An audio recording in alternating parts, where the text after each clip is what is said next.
So I know I'm really late, but UFC 306 just finished yesterday, and honestly, it was quite good. Like, listen, I didn't really think this card was going to be solid based off of the fights that we had, but the fights were better than I thought. However, there was 2 fights that were honestly pretty dull in my opinion, but let's actually recap the whole goddamn card. All right, starting off with the main event, we had Sugar Sean O'Malley versus the Machine Merab Dvalishvili. I almost just fucked up his name. Merab got this done via a one-sided, wrestle-heavy unanimous decision, beating Sean O'Malley 3 rounds to 2. Pretty goddamn easily, ragdolling him most of the fight. Before I continue discussing this, I want to say Herb Dean was really on hots, man. Like this nigga Herb Dean, he was not chilling for shit. He was ready, bro. He told Tim some shit in the corner. He made sure that O'Malley didn't get anything off, you know what I'm saying? Or not anything off, like as in he didn't get that he wasn't hooking the gloves of Merab, which honestly I appreciate. I respect Herb Dean for doing that. But look, I scored the first round from Merab, although at the beginning of the fight, it did kind of seem like O'Malley was gonna get it, you know, because the way he started round 1, but then obviously Merab took him down and started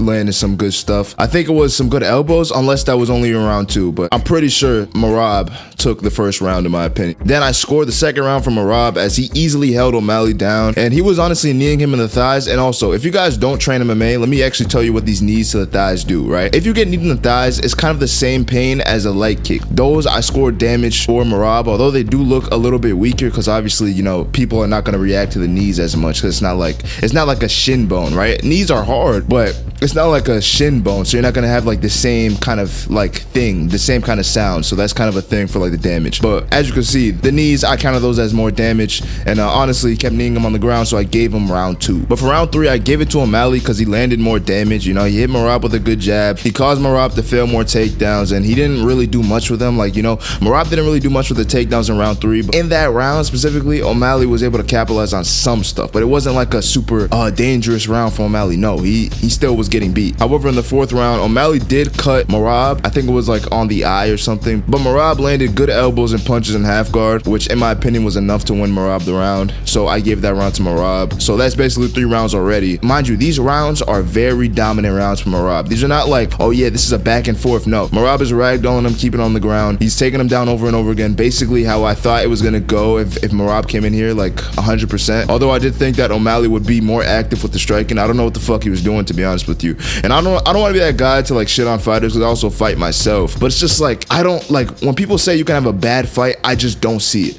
I never experienced something where I have a bad fight, my boy. You go in there with a good attitude, a good mindset, and that's basically how you get things done. I don't know what O'Malley was doing here, but he basically got shut down. So honestly, I think it was a bit of O'Malley being broken by Merab, and it was a bit of Merab being better than O'Malley thought. I could see that being the case. But moving on to the 5th round, I scored it for O'Malley based off of the last surge of damage that he landed on Merab. If he does that in round 1, he could probably KO Merab. I don't know what he was doing. I understand that Merab's style is tricky. Like, I'm not saying if I was fighting Merab, I would be able to beat him. No, he would beat my ass, right? He would take me down and whoop my ass, right? I'm not a great wrestler. I never have been. But look, O'Malley had nothing from Merab. He literally had nothing from Merab. And that kind of sucks because it's like this guy's supposed to be this elite striker. He's barely striking in all the other rounds, but towards the 5th, that's where he's really unloading. Like, it takes 5 rounds for you to figure out what to land on your opponent. It shouldn't take that long. You should be able to do it beforehand. But look, I will give him the benefit of the doubt because you got to remember, this is only 1 loss, right? We can't just discredit fighters' entire careers based off of 1 loss. You know what I'm saying? Unless it's like a really, really bad loss to a really bad opponent,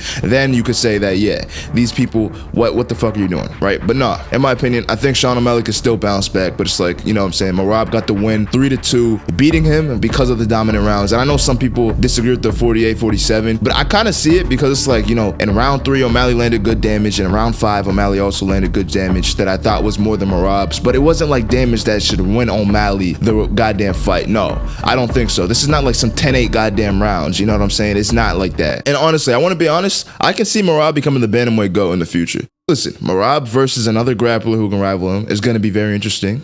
Merab versus Umar will be a pretty nice fight, and honestly, I want to see it. I want to see it. But anyways, moving down to the co-main event, we had Valentina Shevchenko versus Alexa Grasso, and Shevchenko won via unanimous decision 5-0. And honestly, I thought that Grasso would go for something, pick up the pace. You know, she's just trying submissions off her back, but no, she didn't really try to land better shots. You know how she dropped her in the 2nd fight? I thought that she would try to go for some good strikes in there. I don't know what I was thinking, but honestly, I was just very wrong. I mean, to be honest with you, because I think I won like 4 and 6 on the card, which is terrible. You know what I'm saying? And honestly, I'm glad I don't spend money on betting because I don't fucking bet, and I'm glad I don't.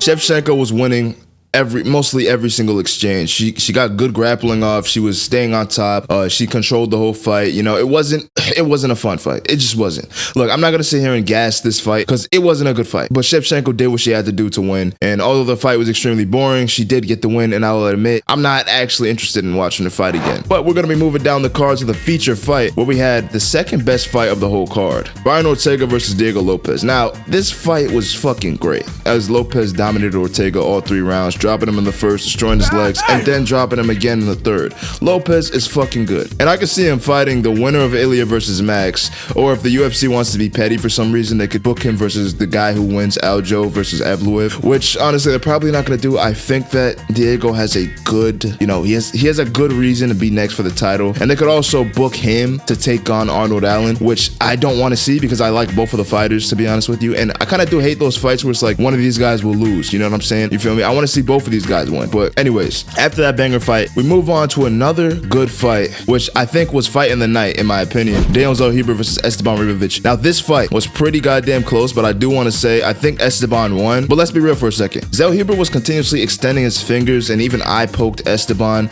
And in my opinion, I think the ref should have taken a point away. You know, he just gave him so many warnings, but never actually did anything with it. So that's a problem. You know what I'm saying? You have to remove points when he's doing it that much. But there was a moment where Zellhuber got rocked badly in the third by Esteban, which ultimately is what I think won Esteban the fight. But yeah, I can also see Zellhuber bouncing back after this fight with another win. But honestly, this was a very good fight, and I think it was the best fight in the card. Anyways, we're gonna move down to Ode Osbourne versus Ronaldo Rodriguez, which was surprisingly a pretty decent fight. You know, it wasn't as bad as I thought it was gonna be, but honestly, I don't mind. It's actually a very good fight, you know? And I'm not gonna sit here and act like I'm interested in both of these fighters. I don't really care. You know what I'm saying? Ode Osbourne, he's like 4-6 in the UFC, I'm pretty sure.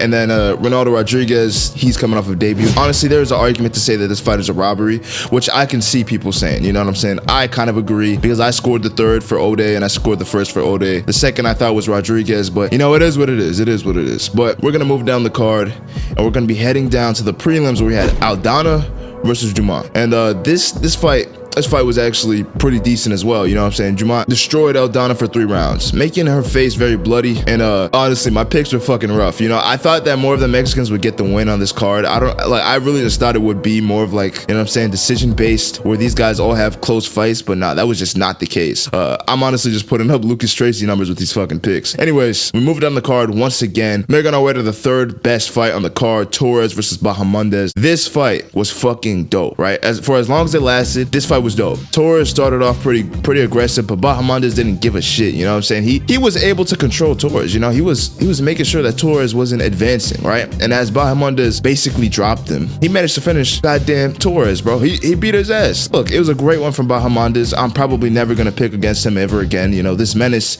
is fucking good. You know, this guy's a problem. But we're gonna move down the card once again. We had Yasmin Oregui taking on Caitlin Souza, and this fight was actually kind of fun. They both groin shot at each other to start out, which was insanely funny. I might just ask my partner, like, does it really hurt down there? Like, is it the same feeling that guys get? Like, you know what I'm saying? Like, cause looking at that fight, I was like, holy shit, they both got hit like that and they both felt the pain like that. But anyways, though, after the nut shots, Souza is a fucking beast.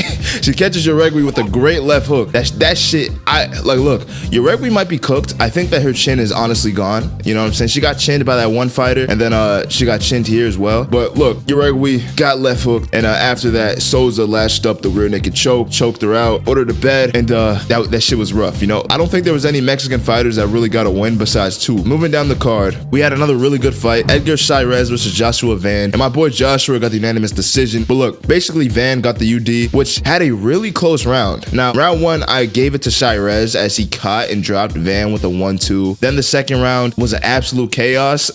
Like, bro, this round was the best round on the card, and it could be the best round of the year. It literally could be. It was so goddamn action-packed, bro.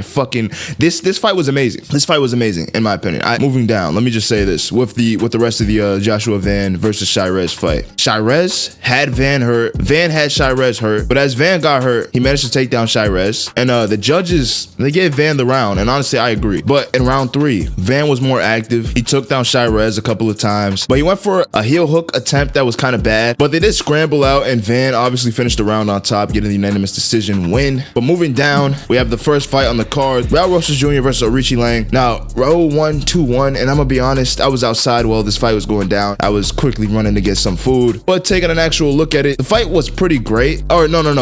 What the fuck am I saying? The fight wasn't that great. You know what I'm saying? I think that Raul Rosas Jr. should have been able to finish that fight in the first round. This should have been a very easy win for him. And in the second round, he did kind of, I thought he lost the second round, but look, Raul Rosas couldn't get the finish. And I just wish he would, you know, not ask for a bonus after that fight, because it wasn't like a super fantastic fight where it's like, yeah, it makes sense to why you want the bonus. No, it wasn't. You just wanted a bonus because you got a nice win, I guess. I don't know. Look, all the yapping is done. I'm done yapping. And as someone who trains MMA, I can say that this card was very good. You know, it was very action-packed. There was a lot of good fights. There's only 2 fights in the card that I hated watching, which was the co-main and the main event. The reason why for the co-main is because it was just boring. It was like a lay and pray session. The main event, I hated it because it seemed like O'Malley was just fucking, you know, just losing. Like I don't really give a fuck about O'Malley or Merab. Like I don't really care about both of them, because honestly, like their fights, I will say O'Malley's fights are actually pretty fun. Merab's fights aren't really that fun, but he can have some interesting ones. Like for example, the Moraes fight when he got knocked down and whatnot. I thought that was kind of interesting. But you know, seeing stuff like that, it's like O'Malley, bro, like what was going on there? You know what I'm saying? That was kind of one of the reasons why I didn't like the fight, because it felt like O'Malley was just like, he just didn't want to go.